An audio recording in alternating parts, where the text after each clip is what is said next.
नमस्कार. गजानन ज्योतिषालयामध्ये मी धनंजय पळसुले आपल्या सर्वांचं स्वागत करीत आहे. मंडळी, गेले काही दिवस काही व्हिडिओ आला नाही, कोणी नवीन ज्योतिषी भेटायला आले नाहीत, पण आज आपण भेटायला जात आहोत प्रथमेश ज्योतिष संस्था ठाणे येथील संस्थेचे मुख्य चालक संस्थापक श्रीयुत अनंत विष्णू मराठे सर यांच्याकडे. मराठे सरांचा ज्योतिषाचा व्यासंग फार दांडगा आहे. गोदरेज ग्रुपमधून जनरल मॅनेजर पदावरून निवृत्त होऊन त्यांनी त्यानंतर ज्योतिष या विषयामध्ये आपलं सर्व लक्ष केंद्रित केलं. ज्योतिषशास्त्र, पारंपरिक आणि केपी, त्याचबरोबर वास्तुशास्त्र हा त्यांचा हातखंडा आहे. आज ठाणे आणि आजूबाजूच्या परिसरामध्ये सरांच्या प्रथमेश ज्योतिष संस्थेमधून अनेक विद्यार्थी शिक्षण घेत आहेत आणि सर्वदूर पसरलेले विद्यार्थीसुद्धा आहेत. आज या सरांशी बोलताना आपण त्यांचे विचार आणि त्यांचे मनोगत जाणून घेऊया. नमस्कार सर. नमस्कार. नमस्कार. तर सर, पाहिलं मी की आपण गोदरेज ग्रुपमधून जनरल मॅनेजर पदावरून निवृत्त झालात. तर गोदरेज ग्रुपसारख्या नामांकित कंपनीबरोबर काम करताना अचानक एकदम ज्योतिषशास्त्र किंवा वास्तुशास्त्रासारखा गूढ विषयाकडे वळलात. हे ट्विस्ट कसं काय म्हणजे? म्हणजे मी आधी पहिल्यांदा सर्वात प्रथम तुमचे आभार. तुम्ही आज ठाण्याला आमच्या संस्थेच्या माझी मुलाखत घ्यायला आलात. म्हणजे तुम्ही जो प्रश्न विचारला त्याचा उत्तर ज्योतिषशास्त्रामध्येच आहे. अच्छा. म्हणजे 2000 सालापर्यंत मला ज्योतिष मधला ज पण माहिती नव्हता. परंतु आपल्या ज्योतिषशास्त्रामध्ये जसं म्हणतात की जसजशी महादशा बदलते तसं मार्गदर्शन बदलतं आणि मार्गदर्शन बदलल्यानंतर आपण त्या ठिकाणी जातो. तर 2000 सालानंतर मी ज्योतिष शिकायला सुरुवात केली आणि शिकताना मला असं जाणवलं की आपण हा आपलं क्षेत्र निवडावं. बरोबर. आणि त्यामुळे मी या क्षेत्राकडे आलो. बरोबर. पण एका बाजूला गोदरेजमधला कॉर्पोरेट आणि प्रॅक्टिकल प्रोफेशनल लाईफ आणि दुसरीकडे शास्त्राचे ठोकताळे, नियम आणि या सगळ्या गोष्टी, मग ह्या साधताना तुम्हाला काही असं काही जाणवलं नाही? म्हणजे भरपूर जाणवलं. म्हणजे सांगायला हरकत नाही की माझी मिसेस तिने डॉक्टरेट केलेलं आहे सायन्समध्ये आणि BRCमध्ये रिसर्च सायंटिस्ट तेव्हा होती. छान.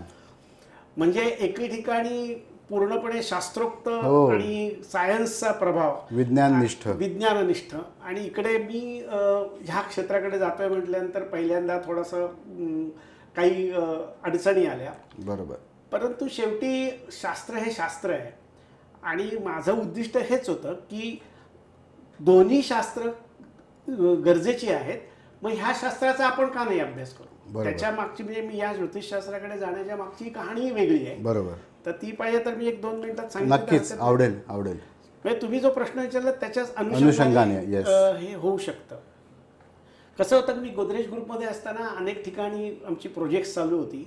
तर एका ठिकाणी आमचा दिल्लीला प्रोजेक्ट चालू असताना एक माझ्याबरोबरचा कलिग होते.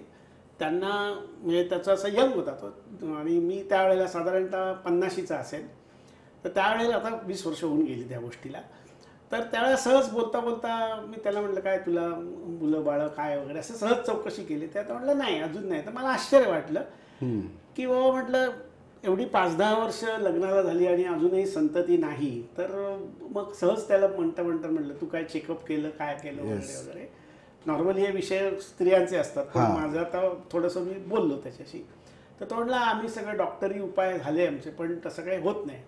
तर मग मी त्याला म्हटलं की मग तू ज्योतिषांचा कोणाचा सल्ला घेतलास का? म्हणजे त्यावेळेला मला असं काही हे नव्हतं.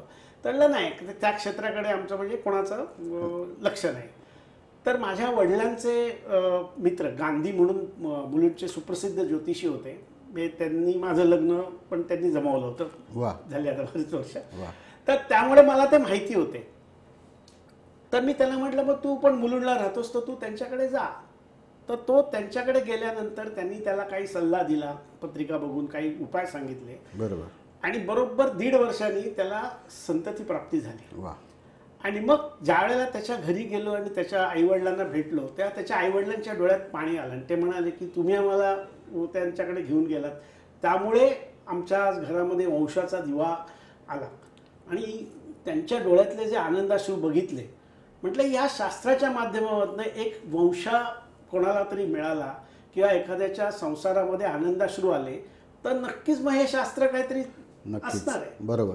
तर मग मी तेव्हा ठरवलं की आपण असा आनंद लोकांच्या मनामध्ये लोकांना देण्याच्यासाठी आपल्याला याचा उपयोग करता येईल. म्हणजे ज्योतिषशास्त्र हे फक्त पैसा कमवण्याचं शास्त्र असं नाही आहे. बरोबर. लोकांना मार्गदर्शन करून त्यांच्या आयुष्यामध्ये चांगल्या घटना घडवून आणण्यासाठी हे एक प्रकारचं सोशल वर्क आहे असंही आपण समजू शकतो. नक्कीच. फक्त सोशल वर्क मध्ये आपण फीस घेत नाही, पण इथे आपण फीस घेतो. तर तसं केल्यानंतर मी शिकायला सुरुवात केली आणि मला 2004 सालपर्यंत म्हणजे 3 ते 4 वर्षामध्येच मला त्याच्यावरती चांगला अनुभव आला. क्लायंट्स मिळायला लागले आणि मी या शास्त्रामध्ये आलो. वा. पण सर आपलं ज्योतिषशास्त्राचं शिक्षण कुठून घेतलं किंवा त्याबद्दल काही? मी सर्वप्रथम शिक्षण ठाण्यामध्येच घैसास गुरुजी म्हणून आहेत त्यांच्याकडनं घेतलं आणि मग नंतर पुण्याची आपली फलज्योतिष अभ्यास मंडळ म्हणून आहे, तिथे जकातदार सर आहे. तर त्यांच्या मार्गदर्शनाखाली शिक्षण घेतलं. मग त्यांच्या सगळ्या परीक्षा दिल्या आणि ते शिक्षण घेतलं. हो. पण हे शिक्षण घेताना किंवा त्याच्यानंतर सुद्धा असं कधी वाटलं होतं की आपले स्वतःचे ज्योतिष वर्ग, आपली स्वतःची संस्था असेल, तर त्या बाजूला कसे काय वळलात? नाही, म्हणजे थोडंसं मी ज्या घैसास सरांकडे शिकत होतो त्यावेळेला बरेच वेळा असं व्हायचं की घैसास सर समजा आले नाहीत तर मीच उत्स्फूर्तपणे काहीतरी बोलायला सुरुवात करायची. त्यामुळे मला ते पहिल्यापासून आणि मला आवड होती. म्हणजे असं नाटकात वगैरे पूर्वी कामं केलेली आहेत, त्यामुळे या सगळ्या गोष्टींची स्टेज फिअर नव्हती. नक्कीच. त्यामुळे मग मी ते सुरुवात केली आणि मग नंतर मला जाणवलं की व्हाय नॉट मी. बरोबर. मग मी का नको शिकवू, तर मग मी ते शिकवायला तेव्हापासूनच सुरुवात केली. पण मग आता ज्योतिषाच्या तुमच्या संस्थेबद्दल काही सांगाल किंवा आता कसे वर्ग आहेत किंवा तुमचे सहकारी वर्ग किंवा कसं काय तुमचं काम चालतं? प्रथम म्हणजे मी ज्यावेळेला ठाण्यात शिकत होतो त्यावेळेला माझ्याबरोबर कलिग म्हणजे आरती घाटपांडे म्हणून आहे, ती पण शिकत होती. तर आता तुम्ही म्हणाल की घैसास सरांकडनं हजारो विद्यार्थी शिकून गेले असतील. बरोबर. पण त्यातलं मी आणि आरती हे दोघंच या मार्गाकडे वळलो आणि ह्यात थोडंफार प्रमाणामध्ये आमचं यश बऱ्यापैकी मिळालेलं आहे. तर ह्याला आपण म्हणतो पूर्वजन्माचं सुकृत जे असतं आणि ते आपल्याला मिळतं. तर आरती आणि मी आम्ही दोघांनी घैसास सरांकडे शिकवायला सुरुवात केली. सरांनी आम्हाला सांगितलं तुम्ही मग वर्ग मला आणखीन करायचे तर तुम्ही दोघं शिकवा. मग आम्ही दोघं शिकवायला सुरुवात केली. मग नंतर आम्ही दोघांचीच वेगळी संस्था काढली. मग त्यामध्ये आमच्या ठाण्याच्या आमच्याच विद्यार्थिनी सरांच्या पण विद्यार्थिनी होत्या. अभ्यंकर मॅडम आहेत, आता ही जी पुस्तकं लिहिली आहेत त्यात त्या स्नेहल अभ्यंकर आहेत. तसंच मानसी साठे म्हणून पण आहेत. तर त्या दोघी मला जॉईन झाल्या आणि तोपर्यंत आरती पुण्याला शिफ्ट झाल्यामुळे मग ती जकातदार सरांकडे शिकवत होती. पण मग आम्ही हे सगळे वर्ग सुरू केले. त्यावेळेला वर्ग शाळांमध्ये घेतले जायचे माझ्याकडनं, म्हणजे ठाण्यामधल्या शाळेमध्ये. आणि त्यावेळेला मग थोडंसं लिमिटेशन होतं की ठाणा, मुलुंड, घाटकोपर किंवा इथलंच विद्यार्थी-विद्यार्थिनी यायचे आणि मग ते जवळजवळ 10-15 वर्ष मी तसं शिकवलं. पण तसं सुरुवातीला काही अडचण किंवा काही असे जाणवले की बाबा लोकांना समजावून सांगावं लागतंय किंवा की सहज विद्यार्थी वर्ग मिळत गेला? विद्यार्थी वर्ग मिळवताना मी माझ्या डोळ्यासमोर असं कधीच ठेवलं नाही की मला 50 विद्यार्थी मिळतील. माझं शिकवणं ही आवड आणि पॅशन आहे. तर मग त्यामुळे 5 विद्यार्थी असोत, 10 विद्यार्थी असोत, 15 विद्यार्थी असोत, शिकवायचं. कारण शिकवण्यामध्ये जे समाधान मिळतं मग ते त्याच्यामध्ये तुमची आत्मीयता असेल तर ते जास्त चांगलं मिळतं. आणि मी त्याच्याकडे व्यवसाय जरी असला तरी व्यवसाय म्हणून मी खूप काही त्याच्या 50 विद्यार्थीच मिळायला पाहिजे. म्हणजे मला कधी कधी असं जाणवतं की हल्लीच्या काही संस्था झटपट ज्योतिष आपण येणारच आहोत तिथे करतात तर त्यांना 50 विद्यार्थी 100 विद्यार्थी वगैरे मिळतात. पण मी म्हणतो हा ज्याचा त्याचा प्रश्न आहे. माझा ज्योतिष शिकवण्याचा मागचं उद्दिष्ट हे पूर्णपणे ज्योतिष शिकवणं, म्हणजे लोकांना लॉजिकली ज्योतिष शिकवणं. म्हणजे ज्योतिष हा पूर्वी आपण जे शिकत होतो ते आणि आता 21व्या शतकातलं ज्योतिष यामध्ये फरक आहे. तर जोपर्यंत तुम्ही लोकांना त्या पद्धतीने समजावून सांगत नाही तोपर्यंत पटणार नाही आणि पटणार नाही तर पचणार नाही.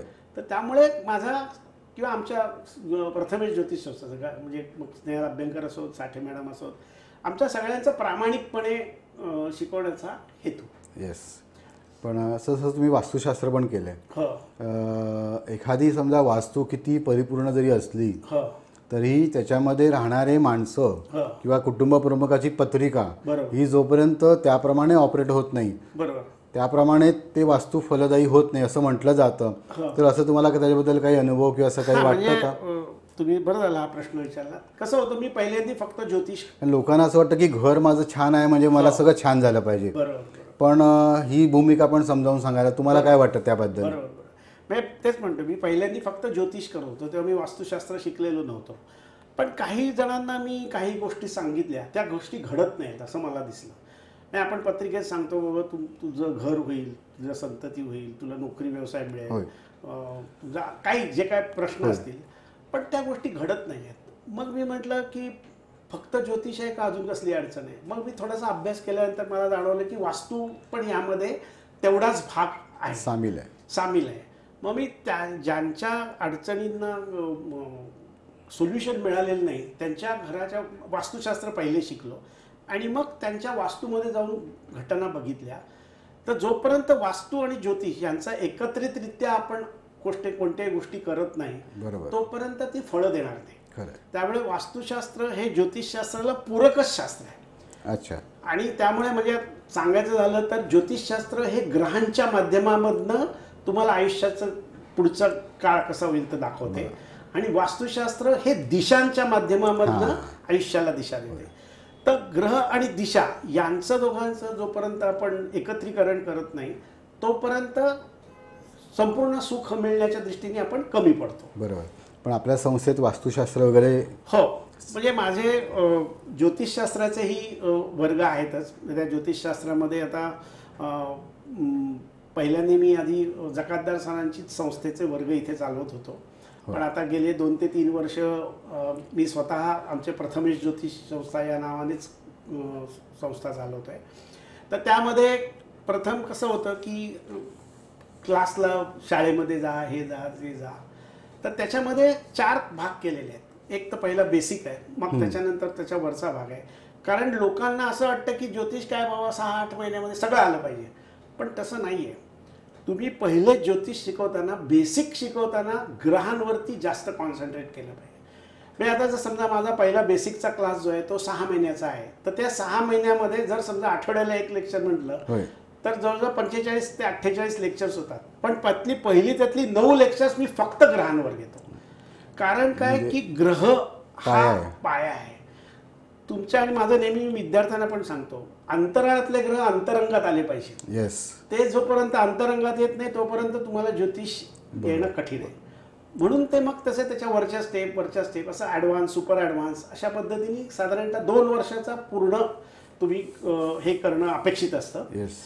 पण ज्याची जशी इच्छा, आवड, वेळ जसं मिळेल तसं विद्यार्थी असतात माझ्याकडे. गेले आता म्हणजे जवळजवळ 22 वर्ष झाली. पण असं आपण अलीकडे पाहतो की एका महिन्यात ज्योतिषी व्हा, 2 महिन्यात वास्तुशास्त्री व्हा किंवा काही. पण मग त्याच्यामध्ये काय नेमकं तथ्य आहे किंवा असं काही म्हटलं ना की मी 8 लेक्चर्स फक्त म्हणजे पाया मजबूत होणं हे कधीही. आणि मी माझ्याकडे बरेच वेळा असं होतं की काही विद्यार्थी असे येतात, मी अमुक संस्थेमध्ये काय म्हणतात ना अमुक डिग्री मिळवलेली आहे, तमुक डिग्री मिळवलेली आहे. मग अशा वेळेला मी त्यांची थोडीशी टेस्ट घेतो. नक्की. थोडीशी टेस्ट घेतल्यानंतर माझ्या लक्षात येतं की बाबा यांचं शिक्षण कुठपर्यंत, म्हणजे पदवी नुसती म्हणून उपयोग नाही ना, विषय समजला पाहिजे. म्हणजे नॉलेजची डिग्री महत्वाची नाही आहे, नॉलेजचं डिग्री ऑफ नॉलेज ज्याला आपण म्हणतो ते महत्वाचं आहे. जसे ग्रहांच्या डिग्रीज महत्वाच्या आहेत, ऍक्च्युअल डिग्रीज, तसं तुमचं डिग्री कुठल्या डिग्रीपर्यंत नॉलेज आहे. डिग्री लेखन तशी नको आहे आपल्याला, सर्टिफिकेट नको आहे, नॉलेज पाहिजे. तर ते कळल्यानंतर मग मी त्या विद्यार्थ्यांना सांगतो की माझ्याकडे जर तुम्ही शिकायचं असेल तर तुम्ही पहिले जे काय शिकलेला ती पाटी कोरी करा. हो, नक्कीच. आणि मग माझ्याकडे शिका. हा थोडंसं लोकांना असं वाटतं हा सगळं सांगतो, पण नंतर त्यांना कळतं की आपण ज्या गोष्टी दुसरीकडे ऐकल्या आहेत, शिकल्या आहेत त्याच्यापेक्षा कितीतरी वेगळं. आणि मी प्रॅक्टिकली आत्ताच्या 21व्या शतकातली उदाहरणं घेऊन समजवण्याचा प्रयत्न. म्हणजे जसं आपण म्हणू की समजा एखादा अर्धा ग्लास भरलेला आहे पाण्याने, त्यात मला जर चहा किंवा कॉफी टाकायची तर पहिलं पाणी मला रिकामं केलं पाहिजे, तरच तुमचं ते. पुढचा असा प्रश्न सर की आज भारतीय ज्योतिषशास्त्र, वास्तुशास्त्र आणि आपले वेगवेगळे गूढ विषय हे सर्वदूर पसरलेले आहेत, त्याचा प्रसार प्रचार झालेला आहे. परदेशात तर खूप त्याला मागणी आहे आणि लोक फॉलो करत आहेत. पण या सगळ्यांमध्ये भारतातल्या बाबतीत तुम्हाला असं युवा वर्ग कितपत आहे याच्यामध्ये वाटतं? म्हणजे मला सांगायला खूप आनंद होईल की आपण जे म्हणत होतो की युवा वर्गाला याकडे जास्त हे नाही. म्हणजे नॉर्मली असं कधी कधी असं व्हायचं की बाबा एखादा माणूस रिटायर झाला, मग आता काय करू, मग मी आता ज्योतिष. पूर्वी एक साधारण काळ होता, किंवा इव्हन कोणी ज्योतिष शिकायला लागलं तरी त्याला लोक विचारतात काय तू रिटायर झालं वाटतं सगळं आयुष्यात, आता तू ज्योतिष शिकायला लागलेस. पण आज माझ्याकडे जे स्टुडंट्स येतात तर ते स्टुडंट्स यंग स्टुडंट्स असतात, यंग तरुणी असतात, तरुण असतात, शिवाय वेगवेगळ्या क्षेत्रातले लोक असतात. म्हणजे असं नाही की बाबा आता रिटायर झालेल्या घरी काम करा, म्हणजे घरच्या होम मेकर ज्या स्त्रिया असतात त्या शिकतायत किंवा जे रिटायर, तसं नाही. माझ्याकडे विविध क्षेत्रातले म्हणजे डॉक्टर, काही म्हणजे मला सांगायला आनंद वाटेल की काही हॉस्पिटलचे डीन्स, कारण काय शेवटी मेडिकल ॲस्ट्रॉलॉजी पण आहे, म्हणजे त्यांचाही मला उपयोग होतो. किंवा शेअर ब्रोकर्स, शेअर मार्केट, आणि ह्या सर्व विषयांमध्ये ज्योतिष आहे. मग ते मुलं पण, यंग जनरेशन पण त्याच्याकडे आता सकारात्मक दृष्टीने बघायला लागले. आणि बरेच वेळा असं होतं की काही वेळा क्लायंट्स म्हणून तेव्हा येतात तेव्हा त्यांना कुतूहल जागृत होतं की अरे सर एवढं सगळं सांगतात आणि घटना घडतात, तर मग कसं होतं बाबा. सर एक विषय निघाला शेअर मार्केटचा, तर थोडक्यात एक विचारेन की तुमचाही माझ्या माहितीप्रमाणे तुमचाही दांडगा अभ्यास आहे शेअर मार्केटचा. शेअर मार्केट आणि ज्योतिष असं आपण प्रत्येक वेळी जिंकू शकतो का किंवा कसं? कारण मलाही काही लोकांनी विचारलं की माझी पत्रिका तुझ्याकडे आहे तर आजचा दिवस बघ मी एवढे टाकतोय तेवढे टाकतोय, पण मी त्यांना म्हणतो की शक्यतो कसं आहे माहिती आहे, सेफ गेम. कसं आहे माहिती आहे का की कोणतंही शास्त्र जरी म्हटलं तरी आपण जसं ज्योतिषशास्त्रामध्ये चंद्र हा मनाचा कारक ग्रह आहे, बरोबर, आणि चंद्र पृथ्वीभोवती फिरतोय, म्हणजे चंद्र ही अँटीना आहे. तर सर्व गोष्टी तुमच्या मनावर खूप अवलंबून आहेत, हे लक्षात ठेवा. आणि आपल्याला ज्योतिषशास्त्रात माहिती आहे चंद्रावरनंच रास ठरते, चंद्रावरनंच महादशा अंतर्दशा ठरते. ह्या सर्व गोष्टी, चंद्र हा आपली अँटीनाच आहे ना. म्हणजे सर्व ग्रहांचे परिणाम तुम्हाला चंद्राच्या मार्फत मिळतात. तर त्यामुळे तुमचं मन स्ट्रॉंग पाहिजे. पण ते मन जरी स्ट्रॉंग असलं तरी बरेच वेळा काही ग्रह तुम्हाला ज्याला आपण म्हणतो ना पाठिंबा देतात किंवा विरोध करतात. मग तो पाठिंबा केव्हा देणार आहेत आणि विरोध केव्हा करणार आहेत हे ज्याला समजावून सांगता आलं त्याला घटने ते तुम्ही घटना करा किंवा एखादी गोष्ट करा किंवा नका करू हे सांगणं इझी जातं. आता शेअर मार्केट काय, किंवा आता तुम्ही बघा बरीचशा गोष्टी ज्यांना सायन्स असंच म्हणतात, सायकोलॉजी हे सायन्स आहे असं म्हणतात, पण सायकोलॉजी किंवा सायकॅट्रिस्ट हे सगळं मनावर अवलंबून आहे. म्हणजे तुम्ही जसं वागता तसाच दुसरी व्यक्ती वागेल असं नाही, पण त्यांनी काही ठोकताळे बांधलेले असतात त्याच्या माध्यमातून ते त्यांना सांगतात, बरोबर. त्याला पण सायन्सच म्हणतात. मग आपण पण इकडे लोकांना कोणत्याही गोष्टी समजावून सांगताना हे सांगितलं पाहिजे की आत्ताचा काळ ग्रह तुम्हाला साथ देणार आहेत किंवा साथ देणार नाही आहेत, आणि कोणता ग्रह साथ देणार आहे आणि कोणता ग्रह साथ देणार नाही आहे हे समजावून सांगणं, काउन्सिलिंग करणं हे त्याच्या मागचा उद्दिष्ट आहे. ओके सर, असं आहे की तुमच्याशी बोलताना एक गोष्ट नेहमी जाणवते की तुम्ही प्रसन्न, हॅपी, आनंदी असता. तर तुम्हालाही काही ना काहीतरी व्याप असतील, टेन्शन असतील, पण हे तुमच्या चेहऱ्यावर हसू कायम असतं. मग तुमच्या पत्रिकेतला बुध यासाठी कारणीभूत आहे की आणि काही, किंवा? चांगला प्रश्न विचारला. कारण ज्योतिषी म्हटलं की सहसा ते गंभीर, सिरियस असं एक. तुम्हाला म्हणजे ॲज अ ज्योतिषी म्हणून सांगतो, पूर्ण ज्योतिषशास्त्राचा कारक ग्रहच बुध आहे. आणि तुम्ही ज्योतिष शिकताना हे नाही शिकायचं आहे की हे शिकायचं की कोणता ग्रह काय करतो, मग त्या ग्रहाकडनं आपल्याला काय घेता येईल. म्हणजे तुम्ही मंगळाकडनं शक्ती घेतली पाहिजे, सूर्याकडनं तुम्ही डॉमिनन्स घेतला पाहिजे, शुक्राकडनं कला घेतली पाहिजे.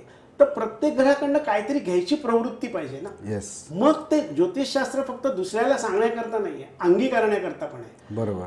आणि ज्योतिषशास्त्राचा पाया हा बुध ग्रहावरती आहे. कारण काय, बुध ग्रह हा चतुरस्त्र आहे, एकाच वेळेला अनेक गोष्टी करणारा. आणि तुम्ही जर बघाल तर मी ज्योतिषी म्हणून जर का एखाद्याला सल्ला देतोय आणि मीच जर सिरियस असेल, आधीच ज्योतिषाकडे कोणीही चांगलं होतंय म्हणून येत नाही.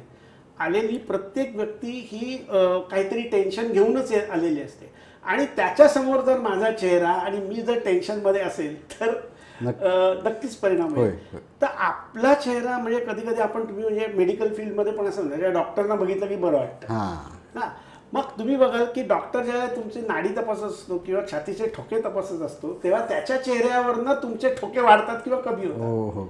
मग तसंच आपल्याकडे आलेला जो कोणी जातक आहे तो पण तुमच्याकडे बघत असतो की कधी एकदा कुंडली उघडतायत आणि मग कधी एकदा ते बघतायत आणि कधी मला काय सांगतायत. त्यांना धीर नसतो कारण ते बऱ्यापैकी त्रासात होऊन आलेले असतात. मग त्यांना जर मी असं अरे मंगळ तुझा स्ट्रॉंग दिसत नाहीये, राहूची पिढा चालू आहे, शनी महाराज काय करतायत, असे सिरियस मी जर काही बोलत राहिलो किंवा हे करत राहिलो तर तो अजून टेन्शन, त्याची पत्रिका बदलू शकत नाही, त्याचा शनी पुढे मागे करू शकत नाही. पण हा शनी केव्हा चांगला फायदा देईल, हा गुरु केव्हा चांगला फायदा देईल, हा ग्रह तुला कसा मदत करेल हे सांगणं म्हणजे ज्योतिष आहे. ज्योतिष म्हणजे आयुष्याचा क्रम सांगण्यापेक्षा आयुष्य कसं घडवायचं. ज्योतिष घडवायचं, आयुष्य घडवण्यासाठी आहे. म्हणजे नुसतं तुम्हाला सांगायला हे ठीक आहे तुझं प्रेमविवाह होईल, अमुक होईल, अमुक होईल, पण प्रेमविवाह होताना काय अडचणी येतील, काळजी काय घे, या सर्व गोष्टी. आणि त्याला काउन्सिलिंग, कारण बुध हा काउन्सिलिंग, संवाद, वाणीचा कार, नाही तर मग वादच वाद. येणाऱ्या काळामध्ये तुमची काही उद्दिष्ट किंवा आता उपक्रम पुढील येणाऱ्या दिवसांमध्ये तुम्हाला सांगायला आवडेल? बरेच उपक्रम आहेत. म्हणजे खरं तर मी आत्ताची तुम्ही बघितली ती पुस्तकं यांच्या सगळ्यांच्या सहाय्याने आम्ही सगळ्यांनी मिळून स्टुडंट्स करता लिहिली. ही जी सगळी पुस्तकं आम्ही लिहिली ती स्टुडंट्स करता लिहिली. मी असं बघितलं की बरेच वेळेला बरेच स्टुडंट कोणाकोणाची पुस्तकं वापरू, ह्याचं वापरू, त्याचं वापरू करतात आणि मग वेगवेगळ्या ज्योतिषांनी लिहिलेली मोठी मोठी बाडं वाचायची आणि मग त्याच्यामध्ये कन्फ्यूज व्हायचं. म्हणजे एखादा माणूस म्हणतो चंद्राचा अमुक अमुक अमुक आणखीन काय काय ॲडिशनल म्हणतो. तर मी जेव्हा शिकताना विद्यार्थ्यांच्याकडनं पेपर्स जेव्हा त्यांना द्यायचो लिहायला, त्याच्यातनं मला फीडबॅक मिळायचा की बाबा त्यांना काय हवं आहे. मग थोडक्यामध्ये बरेच वेळा असं होतं गणिती भाग आला की सगळे लोक गडबडतात. बरोबर. मग त्यांना प्रॅक्टिकल ज्योतिष हवं आहे. आता ठीक आहे, गणिती भाग हा तुम्हाला ज्योतिषशास्त्रातली पत्रिका कशी बनवायची याची माहिती व्हावी म्हणून शिकवणं गरजेचं आहे. बरोबर. पण त्यालाच किती महत्त्व द्यायचं, कारण काय शेवटी पत्रिका बनवण्यापेक्षा इंटरप्रिटेशन म्हणजे त्याचं वर्गीकरण करून सल्ला देणं ह्याच्यासाठी पत्रिका जास्त महत्त्वाची आहे. तर ती पत्रिका हल्ली कॉम्प्युटरवर मिळते, ती रेडी मिळते, पण तुम्ही प्रिंटर पण काढतो ना पत्रिका, पण तो ज्योतिष नाही सांगू शकत. मग आपल्याला व्हाईट कॉलर ज्योतिष जर निर्माण करायचे असतील तर त्यांना त्या ग्रहांच्या बद्दल त्या म्हणजे सर्व चतुरस्र 16 कुंडल्या आहेत किंवा आणखीन बरेच प्रकार आहेत, महादशा, अंतर्दशा, अंतर्दशा, ह्याच्याबद्दलचं ज्ञान देऊन त्यांना हे करणं गरजेचं आहे. म्हणून त्या दृष्टीने आमचा हा व्हाईट कॉलर ज्योतिषी निर्माण करणं हा आमचं उद्दिष्ट आहे. दुसरं म्हणजे मी ही पुस्तकं लिहिली आहेत. अजूनही माझ्या डोक्यामध्ये 2 ते 3 पुस्तकं लिहायचं आहे, पण काही इतर कारणामुळे तो मला वाटतं तुमचा एखादा एकपात्री सुद्धा काही एकपात्री कार्यक्रमही मी पूर्वी करायचो, नवरा माझ्या राशीला. मग त्याप्रमाणे मग थोडंसं विनोदी अंगानेच, कारण काय शेवटी ज्योतिष हा विषय गूढ आहे. म्हणजे ज्योतिष काय, वास्तू काय, कोणतेही विषय गूढ आहेत. तुम्ही ते गूढ होऊन सिरियस होऊन असं असं सांगायला लागलात तर ते लोकांना पटणार नाही आणि पचणार नाही. बरोबर. पण हेच गोष्ट जर तुम्ही थोडीशी विनोदी अंगाने सांगितली तर ती पटायला झटकन जाते, कारण माणसाला स्वतःच्या आयुष्यातले घडणारे प्रसंग हे जोडायला जास्त आवडतं. मग त्यामुळे मी काय केलं की एक कार्यक्रम केला की प्रत्येक राशीची स्त्री ही स्वतःच्या राशीप्रमाणे आपल्या नवऱ्याला कसं वागवेल. ओके. मग ती सिंह राशीची असेल तर ती कशी वागवेल, मग ती मिथुन राशीची असेल तर कशी वागवेल. आणि मग स्त्रियांना नॉर्मली उखाणे घ्यायला आवडतात. मग त्यांचे 12 राशींचे 12 उखाणे मीच लिहिले आणि तो असा एक कार्यक्रम केला. मग त्याच्यामधनं एक विनोदच्या माध्यमामधनं त्यांना प्रत्येकाला कळत गेलं अरे हो मी असं वागतोय त्याच्या मागचं कारण काय. आणि ते करताना मात्र मी ज्योतिषशास्त्राबद्दलचे जे गैरसमज लोकांच्याकडे आहेत ते दूर केले. म्हणजे त्याच्याकरता ते वापरलं आणि त्याला मला चांगला प्रतिसाद मिळाला, काहीच प्रश्न नाही. आता पुढचं तुम्ही सांगितलं म्हणजे माझा यूट्यूब चॅनल आहे अनंत मराठे नावाने, त्याच्यावरती म्हणजे आता सगळे प्रेक्षक आहेत त्यांनी तो सबस्क्राईब करावा असं मी तुमच्या माध्यमातून सांगतो. नक्कीच. त्याच्यात पण वेगवेगळे विषय मी मांडतो, म्हणजे थोडेसे हटके विषय असतात की आपण प्रदक्षिणा का घालतो, आपण प्रदक्षिणा घालतो पण प्रदक्षिणा का घालतो माहिती नाही, आपण 108 वेळा जप म्हणतो 108 वेळा का म्हणतो माहिती नाही. मग या छोट्या छोट्या गोष्टी लोकांना समजावून सांगण्याकरता वेगवेगळे व्हिडिओ केले. आणि सांगायला आनंद होईल की ज्यावेळेला आपलं कोविड झालं होतं तर त्यावेळेला माझा कोविडवरती आणि ग्रहस्थिती याच्यावरचा व्हिडिओ प्रचंड व्हायरल झाला, नॅशनल इंटरनॅशनली खूप झाला. आणि त्यातनं बरेच लोक माझ्याशी जोडले गेले आणि मग त्यातनं मी पुढे आणखीन बरेचसे व्हिडिओ केले. तर हे अजून पुढे व्हिडिओज मला करायचे आहेत, त्याच्यामध्ये आणखीन प्रगती करायची आहे. तर तो एक भाग आहे. शिवाय अजूनही 1-2 पुस्तकं माझ्या मनामध्ये आहेत, ती आता डिसेंबरपर्यंत लिहून पूर्ण करायचा असा माझा हेतू आहे. आहेत डोक्यामध्ये. जसं सिद्धिविनायक जसं सहाय्य करेल, नक्कीच मार्गदर्शन करेल तसं होईल. तुमचा जनरली साधारणपणे काही पास्ट टाईम किंवा फावल्या वेळात काय करायला आवडतं? फावला वेळ नाही. फावला वेळ नाही, त्यामुळे आवडीनिवडी काही? आवडीनिवडी सगळ्याच आवडी आहेत. अच्छा.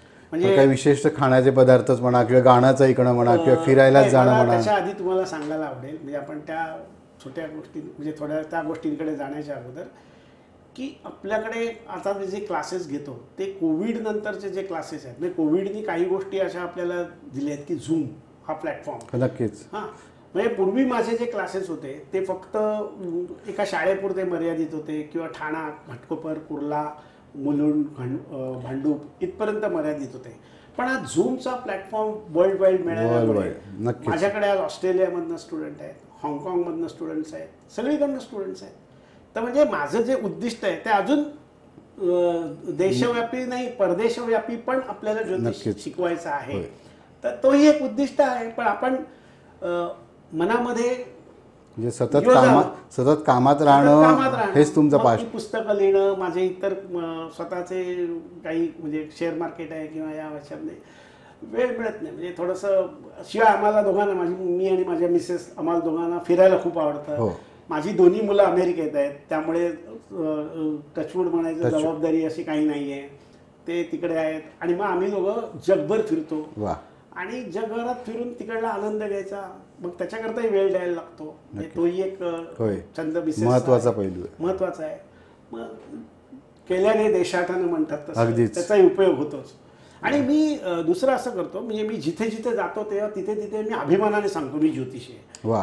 कारण बरेच वेळा काय होतं की लोकांना कोण काय तुम्ही ज्योतिषी असं करून थोडंसं बघण्याची पद्धत असते. पण माझं विद्यार्थ्यांना पण सांगणं आहे आणि आपल्या सगळ्यांना पण सांगणं आहे, ज्योतिष हे शास्त्र आहे, परिपूर्ण शास्त्र आहे. ते शिकताना किंवा नंतर तुम्ही करताना त्याच्याबद्दल कमीपणा अजिबात बाळगू नका. नाहीच. तसं मी विद्यार्थ्यांना सांगतो. गर्व से कहो हम ज्योतिषी आहे. मी कुठेही तिथे हे बाळगत नाही. इनफॅक्ट तिथे बरेच वेळा गाण्याचे कार्यक्रम किंवा असे टूर्समध्ये होत असतात. तर तिथे मी एक ज्योतिष वास्तुशास्त्रावरती 5 मिनिटाचं 10 मिनिटाचं 15 मिनिटाचं लेक्चर देतो. लोकांना माहिती तरी होते. आणि मला असा अनुभव आला की लोकांना ते वाटतं अरे असं आहे, म्हणजे लोकांना जाणीवच नाही आहे. लोक पत्रिका फक्त लग्नाच्या वेळेला दाखवायला आणतात आणि नंतर पुन्हा ठेवतात. पण आयुष्याच्या जन्मापासूनच्या मृत्यूपर्यंतच्या प्रत्येक घटनेवर ग्रहांचा परिणाम आहे ह्या गोष्टी कळत नाहीत. पण त्या गोष्टी समजावून सांगायला लागतात आणि त्यातनं प्रत्येक ग्रहाकडनं काय घ्यायचं हे पण शिकलं पाहिजे. पण तुम्ही मग अशी हे काढलं की तुमचं बुधाचा प्रभाव ॲक्च्युली कुंडलीमध्ये बघितलं तर माझ्या म्हणजे रास मी सांगत नाही पण आणि मी इनफॅक्ट विद्यार्थ्यांना सांगतो की माझी रास तुम्ही ओळखा नंतर. तर बरेच जण बऱ्याच गोष्टी म्हणजे सगळ्यांना असं वाटतं सर्ग असं बोलतात वगैरे मिथून वगैरे असेल, पण तसं काही नाही आहे. पण हे बुध ग्रहाचे गुण काय आहेत? कारण सगळ्यात गोष्ट आयुष्यामध्ये जिंकायचं असेल तर 2 गोष्टी महत्त्वाच्या आहेत, पोटातून आणि ओठातून. मग तुम्हाला जग जिंकायचं असेल तर ओठातून. जर तुम्ही संवाद साधलात तर वादच राहणार नाही. म्हणून बुधाचा हा उपयोग प्रत्येकाने केला पाहिजे. आणि मग काही वेळा लोक म्हणतात नाही मी स्पष्ट वक्ता आहे, पण नाही चालत ना. स्पष्ट वक्तेपणा लोकांना नाही आवडत. आपल्या ज्योतिषांना माहिती असेल स्पष्ट वक्ते ग्रह कोणते आहेत किंवा कोणत्या राशी आहेत. पण मग त्यांना मी सल्ला देतो प्रत्येक वेळा खरं नका बोलू, बरं बोला. फ्लेक्सिबिलिटी पाहिजे. कारण आयुष्यामध्ये जर तुम्ही स्टिफ राहिलात तर मग ते स्टिफनेसचे विकार होणार. कारण त्या ग्रहाचे ते विकार आहेत, मानेचे विकार हे होणार. हे तुम्ही मन मोकळं राहिलात तर तुम्हाला त्याचे चांगले फायदे. प्रत्येक ग्रहाकडनं चांगलं शिकून त्याचा उपयोग कसा करून घ्यायचा हे आपल्याला शिकलं पाहिजे. दुसरं मी असंही सांगतो की कोणताच ग्रह चांगला नाही आणि कोणताच ग्रह वाईट नाही. तो तुम्ही कसा बघता आणि कसा वापरता त्याच्यावरती अवलंबून आहे. तर ते असं शिकावं असं माझं मत आहे. हे मी हा सल्ला देऊ शकतो. नवीन अभ्यासकांना हाच सल्ला राहील की आणि काय वेगळं सांगावं असं नाही, नवीन अभ्यासकांना हेच सांगेल की तुम्ही ज्योतिषशास्त्र शिकायचं असेल तर पूर्ण शिकण्याचा प्रयत्न करा. तुम्ही ते प्रोफेशन म्हणून करा असं माझं म्हणणं नाही आहे, परंतु ॲटलिस्ट तुम्हाला स्वतःला कळेल की हे शास्त्राचा उपयोग स्वतःच्या आयुष्यात कसा करून घेता येईल. हां, इव्हन वास्तूच्या बाबतीमध्ये सुद्धा, म्हणजे वास्तूचे माझे क्लासेस होतात. आज तुम्ही कोणत्याही वास्तू कन्सल्टंटकडे गेलात तर तो तुमच्याकडनं काय फी घेईल जी घेईल ती, तर त्याच फीमध्ये तुम्ही क्लास केलात तर तुमच्या घरातल्या वास्तूचे दोष तुम्हाला कळतील नक्कीच की नक्की खरे काय आहेत. मग तुम्हाला दुसरा माणूस फसवणार पण नाही ना. मग मला एवढी फी लागली. म्हणजे मी आता बऱ्याच ठिकाणी वास्तू रेमेडीज करायला जातो वगैरे तर म्हणतात नाही त्याला लाख 2-2 लाख खर्च येतो. अजिबात येत नाही. ते लोकांचे गैरसमज आहेत. किंवा ना आता कुठेही काही म्हटलं तरी, डॉक्टर म्हटलं तरी त्याच्यात बॅड प्रॅक्टिसवाले असतात पण चांगले प्रॅक्टिसवाले पण आहेत. तर तसं आपल्या शास्त्रामध्ये पण काही लोक आहेत की जे थोड्या काही चुकीच्या गोष्टी करतात, पण त्या सगळ्यांना लागू व्हायला नको. बरोबर. तिथे आपली वाट वेगळी असणारे किंवा असे आमच्या संस्थेतले आणि अजूनही काही संस्था आहेत, जकातदार सरांची संस्था आहे, सगळ्या आर्थिक किंवा अशा बऱ्याच संस्था आहेत की ज्या प्रामाणिकपणे आज शास्त्राचा प्रसार आणि प्रचार व्हावा टिकून आहेत आणि प्रयत्नात आहेत. आणि बाकी आपली पत्रिका आणि मी माझा जो निर्णय घेतला तो पत्रिका बघून घेतला बरं का. होय का? म्हणजे गोदरेजमधनं शिफ्ट होताना माझ्यासमोर 2 ते 3 ऑप्शन्स होते, कारण मला तसं बऱ्याच वेगवेगळ्या गोष्टींची आवड आहे.